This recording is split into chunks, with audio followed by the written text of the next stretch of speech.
हाँ ଯେ ବିଜୁ ଜନତା ଦଳ ବିଜୁ ପଟ୍ଟନାୟକ ନାଁରେ ନାମିତ ହେଇଛି ଏବଂ ବିଜୁ ପଟ୍ଟନାୟକ ନାଁରେ ନାମିତ କରି ତାର ଯାହା ରାଜନୈତିକ ସୁବିଧା ସେମାନେ ପାଉଛନ୍ତି ସେଥିରେ ତାଙ୍କ ନାଁରେ ସବୁ ସ୍କିମ୍ କରିଦେବା ତାଙ୍କ ନାଁରେ ଯେଉଁ କରିଦେବା ଫଳରେ ନ୍ୟାଚୁରାଲି ପଲିଟିକାଲି ସେ ପାଉ କିନ୍ତୁ ସେତେବେଳେ ବିଜେପି ୟାକୁ ବିରୋଧ କରିନି ମୋର କହିବା କଥା ସେତେବେଳେ ବିଜେପି ତାଙ୍କର ପାର୍ଟନର ଥିଲେ ମଧ୍ୟ କାରଣ ସେମାନେ ଏକାଠି ଥିଲେ କିନ୍ତୁ ଏଥିରେ ବର୍ତ୍ତମାନ ବିଜେଡି କ୍ଷମତାଚ୍ୟୁତ ହେଇଛି ଆଉ ବିଜେଡି କ୍ଷମତା ଭିତରେ ଆପଣ ଦେଖିଥିବେ ସାରା ଓଡ଼ିଶାରେ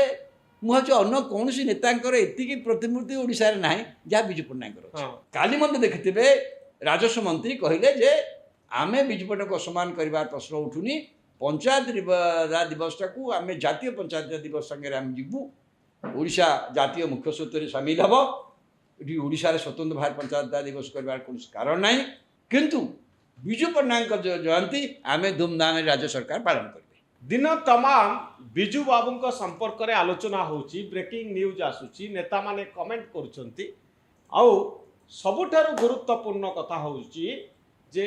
बिजू बाबू गोटे वितर्कित प्रसंग ओडिशा राजनीति रे वर्तमान समय कारण पंचायत राज दिवस जहाँ मार्च 5 तारिख रे पड़े जहाँ को बिजू जनता दल सरकार बिजू बाबू जयंती रे मार्च 5 तारिख रे पालन करिथांती सारा ओडिशा रे स्कूल कॉलेज बंद रखी थांती बड़ धरणर समावेश करिथांती आज से कथा देखिबा पाई मिलिला नहीं। श्रीत रविदास मो सहित अछंती नवीन बाबू अति कठोर शब्द रे याकू निंदा करिसंती। नवीन बाबू कौन कहिसंती जे लोकंक हृदय रु लोकंक भल पाइबारु आपण बिजू बाबू को दूरे दे पारिबे नै। बिजू बाबू होचंती बिजू बाबू से एनटीपीसी करिसंती पारादीप बंदर करिसंती राउरकेला स्टील प्लांट करिसंती ओडिशा रे बृहत शिल्प प्रतिष्ठा करबा क्षेत्र में तांकर अवदान गुरुत्वपूर्ण तेणु लोकों को भल पाइबा को आपण केमती दूरे देबे। मनमोहन सामल मंत्री रवि नायक अनेकंकर ब्रेकिंग न्यूज आसुची रब बाबू से माने कहउचंती ओडिया अस्मिता सहित एथिरे किछि संपर्क नाही तो ये तमाम जो मतामत सब आसुची तो आपणकर मत कौन जे बीजेपी सरकार ठीक करिछि कि बिजू बाबू जयंती मार्च 5 तारिख रे जहाँ पड़े ताकू बिजू बाबू जयंती सहित पंचायत राज दिवस किसी संपर्क ना एप्रिल 24 तारिख रे पंचायत राज दिवस हम एवं ए संपर्क में मुख्यमंत्री दफ्तर जहाँ स्पष्ट करिछि मुख्यमंत्री आज निमंत्रण करिसेंती नवीन बाबू को गोटे बैठक होउछि बिजू बाबू जयंती सरकार पालन करिवे तो आमे जेतेबेले सुधा ए वीडियो तैयारी करछि जना पड़िनी जे नवीन बाबू आसुचंती कि नाही रब देखु विजु पट्टनायक आप कहले विजु पट्टनायक गोटे गोटे अध्या कि विजु पट्टनायक जन्म जयंती रे पंचायत राज दिवस हम कि नहीं हवा ठीक कि नहीं से प्रसंग तत्कालीन सरकार निष्पत्ति करते कि जोते बेले प्रथम निष्पत्ति होता पंचायत राज दिवस करने से विजु पट्टनायक सरकार थी 90s आप जानते जिते राजीव गांधी सरकार पतन हो गला 73-74 संविधान संशोधन नहीं पतन हो गला निर्वाचन है कि से जो व्यवस्था थिला ताकू लक्ष्य रखिकी बोधुए विजु पट्टनायक सरकार पंचायत राज आईन रो ओडिशा परिवर्तन कले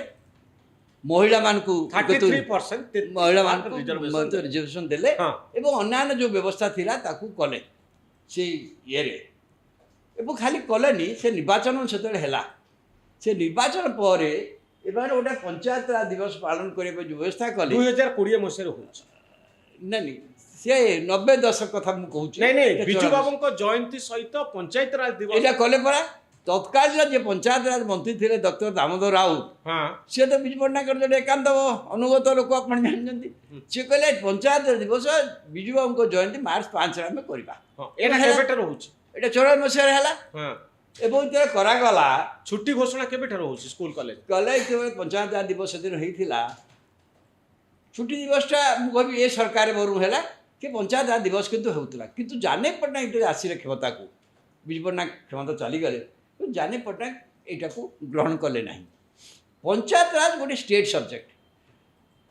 पंचायत राज संविधान गोटे स्टेट सब्जेक्ट माने राज्य डिसाइड करिवो पंचायत दिवस तेणु से दृष्टि से न करुले बिजू बीजेडी आ बीजेपी सरकार ओडिशा रे ଆପଣ ଜାଣିଛନ୍ତି 2022 ପ୍ରଥମ ନିର୍ବାଚନ ଓଡ଼ିଶାରେ ସେମାନେ କଲେ ପଞ୍ଚାୟତ ନିର୍ବାଚନ। ତାପରେ ସେମାନେ ପଞ୍ଚାୟତ ରାଜ ଦିବସ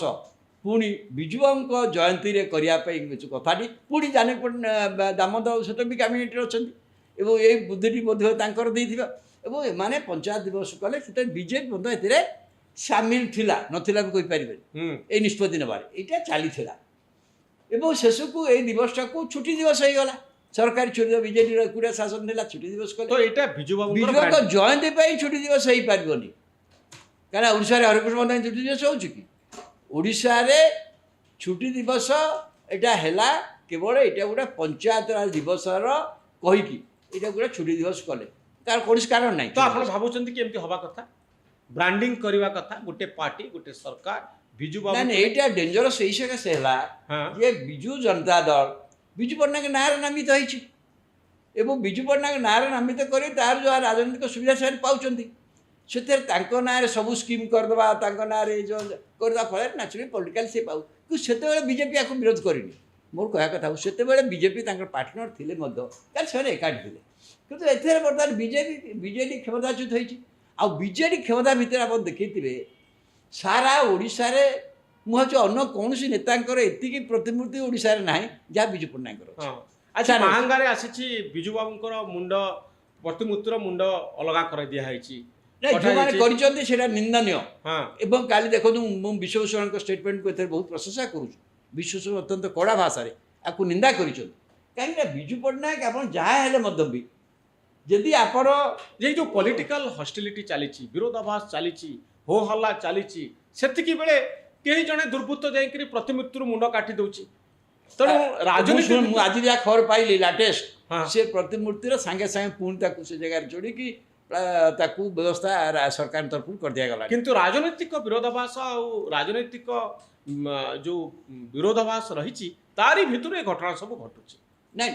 ଆଜି ଏ ରାଜନୈତିକ ବିରୋଧ ସେ ଯଦି ପକେଇଦେବେ ହେବ ମୁଁ ସେତେବେଳେ ବିଜୁ ପଟ୍ଟନାୟକ ବିଜୁ ଜନତା ଦଳ ସରକାର ଥିଲା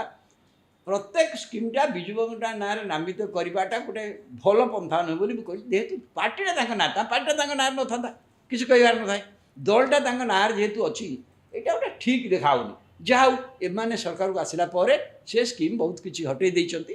ନୂଆ ନୂଆ କରିଛନ୍ତି ବିଜୁ ସ୍ୱାସ୍ଥ୍ୟ କାର୍ଡ଼ ଯାଇଛି ବିଜୁ ସ୍ୱାସ୍ଥ୍ୟ କାର୍ଡ଼ ଗୋଟେ ଭଲ ଯୋଜନା କେହି ଅସ୍ୱୀକାର କରିବେନି ମାନେ ରାଜ୍ୟ ସେତେ ଲୋକ ଉପକୃତ ହେଇଛନ୍ତି କିନ୍ତୁ ବିଜୁବାବୁଙ୍କ ନାଁରେ ସେ ଗୋପବନ୍ଧୁଙ୍କ ନାଁ ଆଣିଲେ ଏଇଟା କିଛି ଭୁଲ ନୁହେଁ ରାଜ୍ୟ ସରକାର କଲେ ଏବଂ ସେଇଭଳି ଭାବରେ ଏଇ ଯେଉଁ ବିଜୁ ପଟ୍ଟନାୟକ ବିଜୁ